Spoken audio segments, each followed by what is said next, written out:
भाजपा प्रदेश अध्यक्ष भूपेंद्र चौधरी का बिजनौर पहुंचने पर कार्यकर्ताओं ने किया जोरदार स्वागत।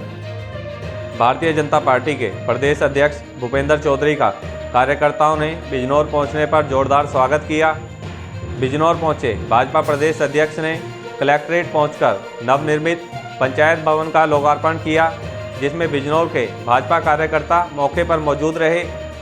सुरक्षा की दृष्टि से भारी संख्या में पुलिस बल भी तैनात रहा। बिजनौर प्रवास के दौरान भाजपा प्रदेश अध्यक्ष ने तमाम मुद्दों पर बातचीत की।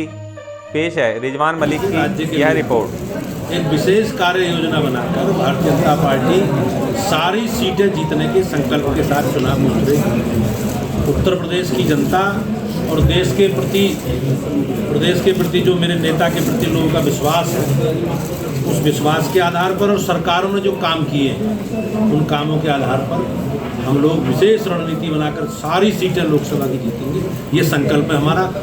अध्यक्ष जी, पश्चिम में सपा लोकदल का गठबंधन है और बहुत मजबूत गठबंधन है, इसे आप कैसे ध्वस्त करेंगे? ये नैरेटिव सेट किया गया है, आप लोगों को जमीनी सच्चाई समझनी चाहिए। उत्तर प्रदेश के पहले चरण में जब चुनाव हुए तो पहले चरण की 58 सीटें हैं। कितनी सीटें? 58।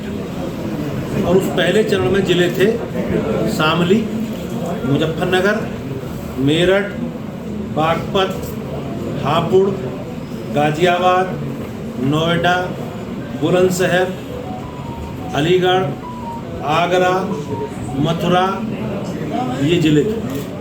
ये किसके जिले हैं सब आपको पता हो। और बीजेपी ने पूरे प्रदेश में 7 चरणों में अगर सर्वाधिक स्ट्राइक रेट से सीटें जीती हैं तो 58 सीटों में से 46 सीटें इसी में जीती।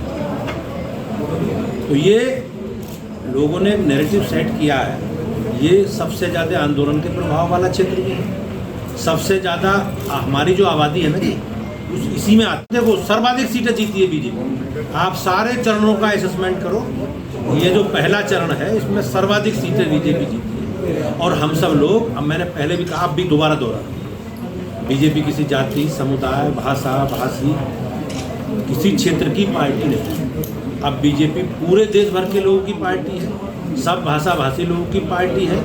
हमें कश्मीर में लोकसभा की 6 सीटों में बीजेपी 3 सीटें लगातार जीत रही है, आप समझ लो।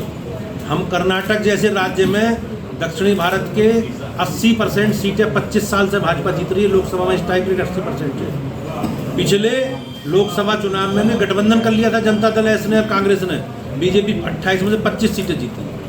असम में 2 बार से उसकी सरकार है बीजेपी। हम अरुणाचल में हमारी सरकार है, मणिपुर में हमारी सरकार है, हमारी त्रिपुरा में हमारी सरकार है, मेघालय में, नागालैंड में हम सरकार में शामिल हैं।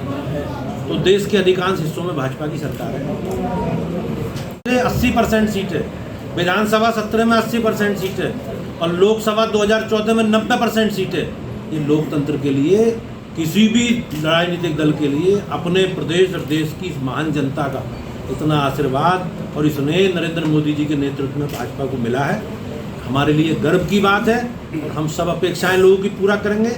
और निश्चित रूप से लोकसभा चुनाव से पहले 1 सीट MLC का चुनाव है आपका, नगर निकायों के चुनाव है। पिछली बार हम 16 में से 14 नगर निगम जीते थे, मेरठ अलीगढ़ हार गए। हम दोनों वो भी जीतेंगे, नया वाला बना है शाहजहाँपुर, वो भी जीतेंगे, और जो पुराने 14 जीते थे वो भी जीतेंगे। कितने हो गए? 17 के 17 जीते। हमारा संकल्प है। और लोकसभा की 80 सीटें बीजेपी जीतेगी। इस संकल्प के साथ हम लोग का। अध्यक्ष जी, नगर निकाय चुनाव करीब है, तो क्या भारतीय जनता पार्टी मुस्लिम प्रत्याशियों को दांव लगाएगी? हाँ बिल्कुल, हम कोई सीट छोड़ेंगे नहीं जी। हम सारी नगर पालिका लड़ेंगे, सारी नगर पंचायतें लड़ेंगे, सारे नगर निगमों के वार्ड लड़ेंगे, सारे नगर पालिकाओं के वार्ड लड़ेंगे और सारे नगर पंचायतों के वार्ड भाजपा लड़ेगी। सबको साथ लेकर चलेंगे। हमारे पूरे प्रदेश की, देश की जिम्मेवारी हमारी तरफ है। हमारे में मन में कोई किसी के प्रति भेदभाव